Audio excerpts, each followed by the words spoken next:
Hey guys, it's Weds. If you have followed any Hammer of the Ancient build, you would notice they often have one thing in common: the Holy Trinity.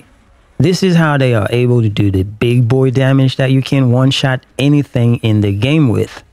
With this build I'm about to share with you, as early as level 90, I was able to complete tier 99 Nightmare dungeons very easily. All of this is possible after I was able to get my hands on the Holy Trinity. That said, I present to you these three uniques, which I considered the Holy Trinity, at least in my opinion. They are Tybalt's Will, Banish Lord's Talisman, and the Ring of Red Furor. All three of them are not very hard to get, and therefore, if you farm Duriel, you will have a great chance at getting Tybalt's Will and Banish Lord's Talisman.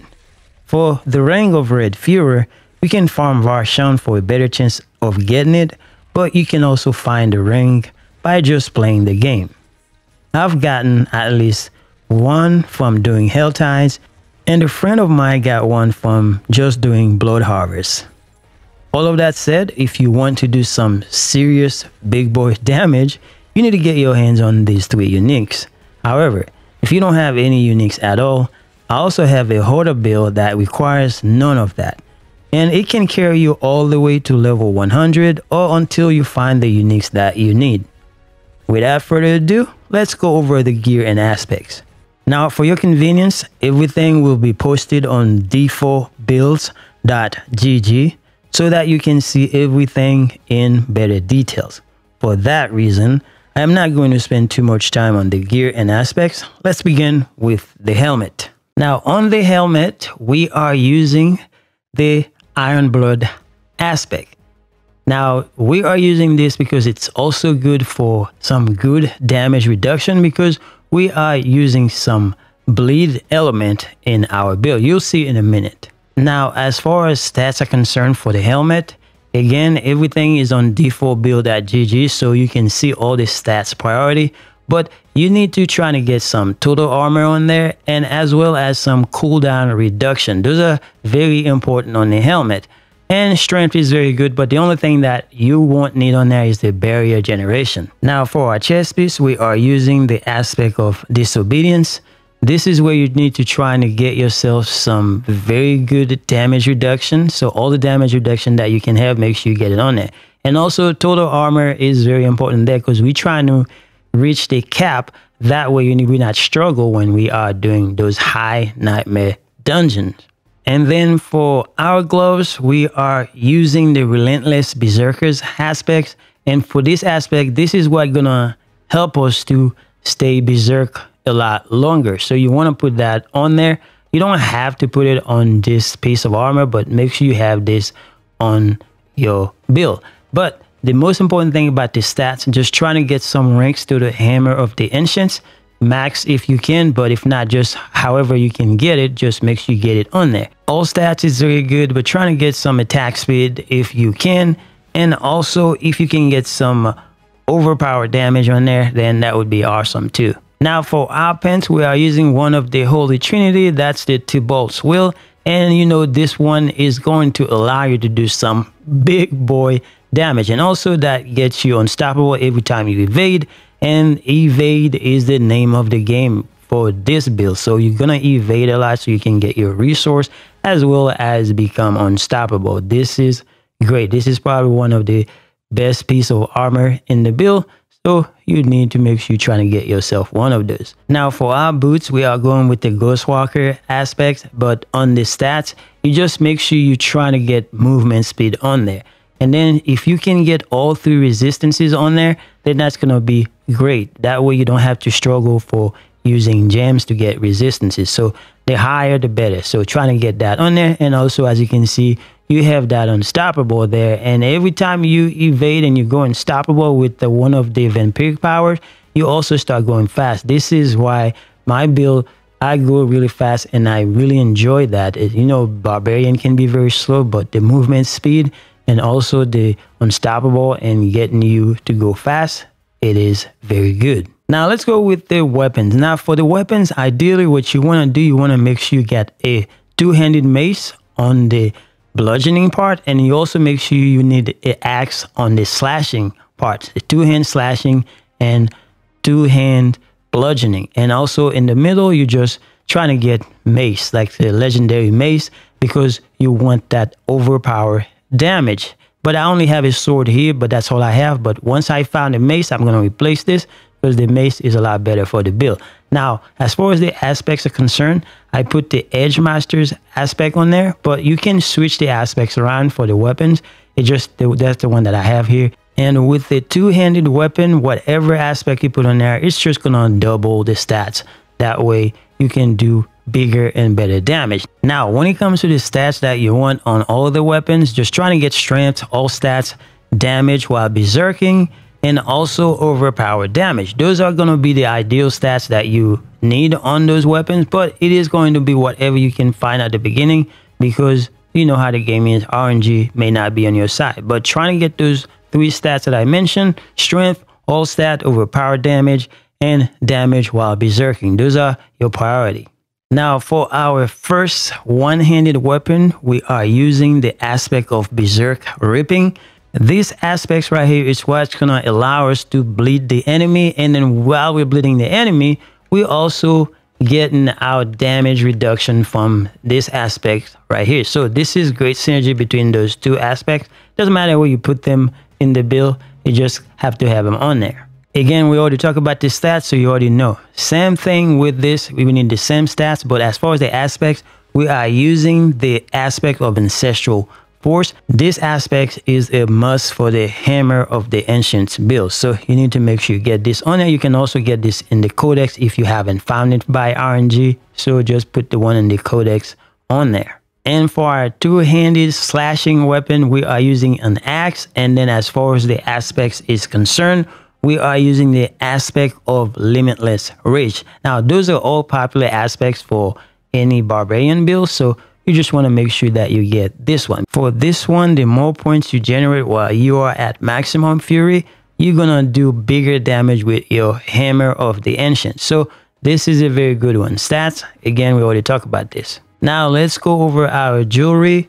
So you can see the Banished Lords of Talisman. Now, when it comes to the stats, you can see it got some really decent stats: overpower damage, resource generation, and you got ranks to all the core skills, and you also have critical strike chance. But the main thing about this, when you spend 300 of your primary resource, which is when you spending your fury, then the next time you use your Hammer of the Ancients, you're gonna see some big overpower damage. Now you can always see on the bar where it's counting when it goes to 10, 200 all the way to 300, and then you know you're gonna do that big damage. And with critical strike, you also have bigger damage. This is the reason why this amulet synergizes really well with the Ring of Fury. So now when we go to the Ring of Fury, you can see you get some really good stats. You got some attack speed, maximum fury, and resource generation. This is all around good stuff. This is the reason why everybody is using those uniques. Now you can see when you spend 100 fury within 3 seconds, the next time you use your Hammer of the Ancient, you are guaranteed to critical strike. That's how you often see those orange number popping up on the screen, because this is happening. But you got to hit your Hammer of the Ancient as fast as you can, because you only have 3 seconds. Just keep smashing and you should be good. It procs very often, so this is not something you have to worry about. And for our last ring, we are using a regular ring, and the aspect is the aspect of Unrelenting Fury. This one, you kill enemy, you hit bosses, and you get refund fury. So this is the reason why this is very good. Now you can opt for something different, but this one will do, and it is very good. Now let's go over our expertise. The popular one is the two-handed axe. This is for that increased vulnerable damage that you do on enemies. So everybody uses this. So now onto the skill tree. We are not using a basic skill on this build, but we have to put some points in there that we can go down to the core skill. So for the core skill, of course, it's going to be the Hammer of the Ancients, because that is the build. And then we take Furious Hammer of the Ancients. And for our defense regular stuff, we are taking the Imposing Presence max out, and then Martial Vigor max out, and we're taking Rallying Cry as well as Tactical Rallying Cry. Now for Rallying Cry, this is what's gonna help us get our Fury back. So whenever we pop this, we get full Fury, then we can just go back and start smashing. Because we're not using basic skill, this comes very handy. And then for defense, we're taking the Iron Skin, and then this one, we're also taking Tactical Iron Skin. Now, this you cannot use when you are at full health. So when you start losing some health, if you want to use it, just use it. But when you are in trouble, this is when you need to pop this out. And then we're taking 1 point in Outburst for the Thorn damage. The enemy hit us, they start getting damage. And then we also take Tough as Nails. That way we can bleed the enemy. This is very big synergy with what we already talked about in the gear section. And of course, we're taking Challenging Shout. This is very good for damage reduction, and we want all of that to stay alive in those high nightmare dungeons. And we're taking the Tactical Challenging Shout here. Now, in our brawling skills, we're taking War Cry, and we're also taking Mighty War Cry. That gives us that fortify, and that helps us with defense. Now, for the right side, we're taking some Swiftness. Now, a lot of people sometimes don't take this. You may not need to take this if you feel comfortable with your speed, but I take this because I like the moving fast part. So take 3 points in there, and also we take 3 points in Booming Voice. This is all about making your berserking last longer. So we're taking this. Now we put 3 points in Aggressive Resistance. That's for that damage reduction. But you can split this with some other points, put 2 in here and then put some other ones in here if you are worried about Fury generation. But I don't have any problem with Fury, so this is all right. Now in Weapon Mastery, we're taking 3 for Pit Fighter. You already know the deal because we always fighting close. So it's a melee build. Now we go down and take 1 in Thick Skin just so we can get to the counter offensive. Fortify is very important. It is very good when you see that fortify on your armor when you are in this high nightmare dungeon, because you feel so confident that you can smash as long as you want. And then down to the ultimate skill on the right side, we're taking the Holy Trinity, different Holy Trinity, but that's a Holy Trinity, heavy-handed because we're using two-handed weapon.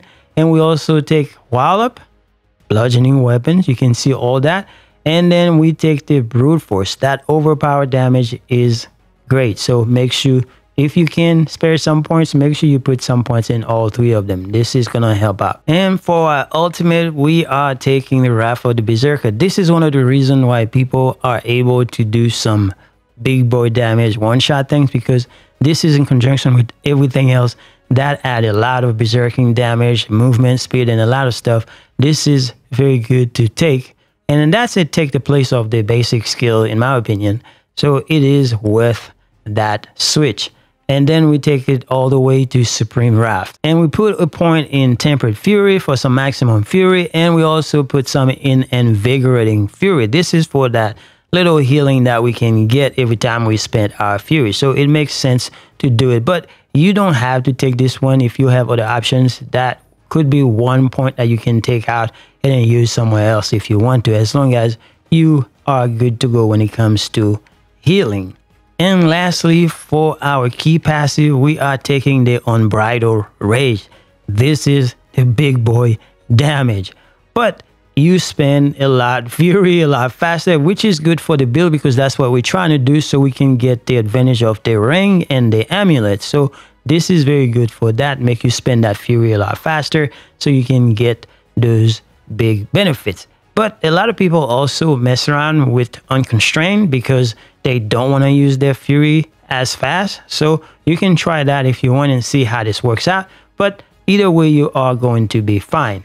That's it for the skill tree. Now let's go over the vampiric powers real quick. The first one is Prey on the Weak. It is said that this one is not working as it should, but it is still good. So if you want to try something different, I would say go with on dying, or you can also go with anticipation. And for our next one, we are using the resilience. As you can see right now, you get some damage reduction, and we need this for higher content. And for the third one, we have metamorphosis. This is also another one that people tell you do not upgrade to the highest level. So mine is at level 2. So if you can keep it at level 1, let's follow everybody else's example and maybe it'll work out. But even if you are at 3, you're still gonna be good. And for our fourth one, we are using Blood Boil. That is for that overpowered damage. Again, this build is all about overpower, so this makes a lot of sense. And for our final one, we have Sanguine Brace. You kill stuff, you get fortified, and if you get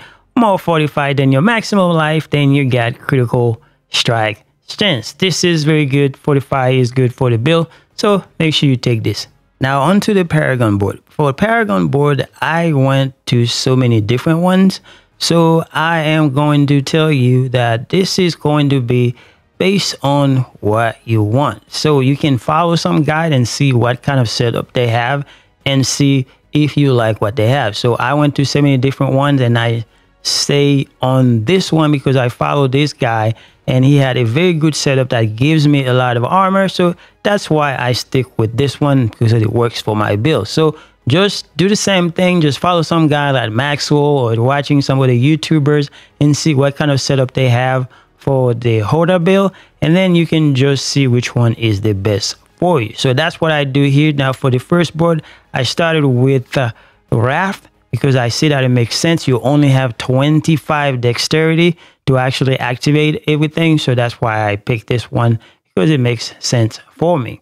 And then for the second board, we go with the Bone Breaker because you get that overpower guaranteed every 12 seconds. So this makes sense. This is a very good board, and also it gives you a lot of benefit. Now for the glyph, we go with Exploit, but there are some other ones that you can try just based on what you already have. So as long as you max them out to level 15 and all the way to 21, then you should have the most benefit. Now for the third board on the left, we go with the Blood Rage, and we all about bleeding people and then berserking. So this makes good sense. As you can see, we don't take so many nodes on this board, but we take the legendary nodes and we also take some berserking duration. It's all about that. And move on to the fourth board. We are taking the Roarbringer board. This is for that every time you spend that 75 fury, you get some maximum life as fortified. This is all about being fortified, and you get this almost all the time. And as you can see, as far as the glyph, we are taking Crusher. I'm taking this one as early as possible. That way I can get that multiplicative overpower damage. This is great. And we also take some maximum fury whenever we can find it, because the build is very hungry when it comes to fury. So we just take whatever we can. And for the fifth board, we are taking the Carnage board. And then for the glyph, we are taking the Ire glyph. This is where I stop because I still have to get to level 100 to maximize everything. But for my last one, the sixth board, I am going to try to use the Decimator or something else. That is all for the build, guys. You just go out there and just smash everything with those multi-millions damage. So you're gonna be fine. It's just gonna be a lot of fun. You're gonna smash everything and things will be good. Anyway, thanks for watching. I will see you guys in the next one.